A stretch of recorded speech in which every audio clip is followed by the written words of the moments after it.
મારું નામ રેખાબેન રમેશભાઈ વિરાણી, ગામ રણિયાળા, તાલુકો ગઢડા, જિલ્લો બોટાદ. અને અમે છેલ્લા 6 વર્ષથી આ ગાય આધારિત ખેતી કરવી છે પ્રાકૃતિક. અને પહેલાં અમે શેરડી હતી, અમારે 86-032 એનો ગોળ બનાવ્યો હતો. 2 વર્ષ શેરડી રાખી અને ત્યાર પછી અત્યારે હાલમાં મગફળીનું વાવેતર છે, બાજરી છે, રાગી છે, મગ, મરચી અને ગાયો માટે ઘાસચારો. અને ત્યાર પછી નાની મોટી 11 ગાયો છે અમારે.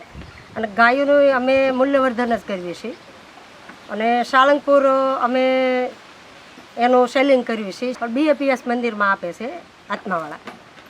અને અમે કે આ પ્રાકૃતિક ખેતી કરવાનો એક વિષય એવો છે કે અત્યારે કે આ રાસાયણિકના હિસાબે આપણે જો ખેતીમાં કામ કરતા હોય ને, મને જ ખુદને તબિયત બરાબર નહોતી રહેતી.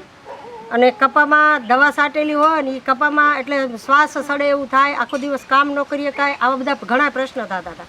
અને અમે પશુપાલન હારે પહેલેથી સંકળાયેલા અને ખેતીમાં હતી, તો કીધું આપણે રાસાયણિક ખેતી કરવી એમ. એટલે અમે ગાય આધારિત ખેતી કરી તો ખર્ચે આપણે બસે છે. અને ત્યાર પછી આપણા આરોગ્ય માટે પ્રાકૃતિક ખેતી કરવી જરૂરી છે. કે પ્રાકૃતિક ખેતીમાં પહેલું તો જાણે આપણું સ્વાસ્થ્ય જો સારું હશે તો જ આપણે ગમે એટલો આપણી પાસે પૈસો હશે તો આપણું શરીર નરવું નહીં હોય તો પૈસો શું કામનો. એટલે પ્રાકૃતિક ખેતી પહેલો તો વિષય કે પહેલું સુખ તો જાતે નરવ્યા. તો આપણે ખેતી જ કરવી છે તો રાસાયણિક ખેતી કરી અને આપણે દવાખાને પૈસા દેવાને હેરાન થવું, તો એના કરતાં આપણે પ્રાકૃતિક ગાય આધારિત ખેતી કરવી અને આપણું સ્વાસ્થ્ય જાળવી. ઝાઝો પૈસો રળ્યા કે ન રળ્યા એનો વધારે મહત્ત્વ નથી, પણ શરીર તંદુરસ્ત રહે એ વધારે મહત્ત્વ છે મારી ગણિત પ્રમાણે.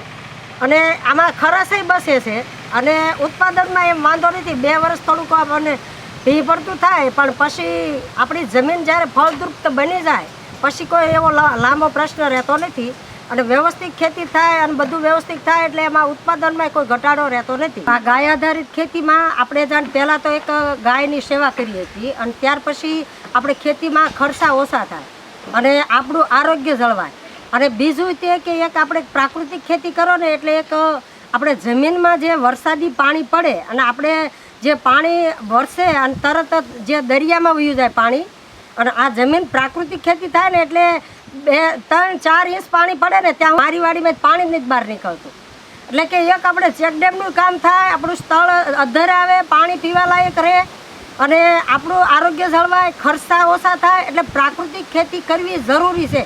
ઝાઝી નહીં ને તો તમે તમારા ઘર પૂરતી કરો એ પ્રાકૃતિક ખેતી, અને તમે તમારું સ્વાસ્થ્ય જાળવો. આ એક મારો ખાસ સંદેશ છે કે આપણે ખેતી કરવી જ છે.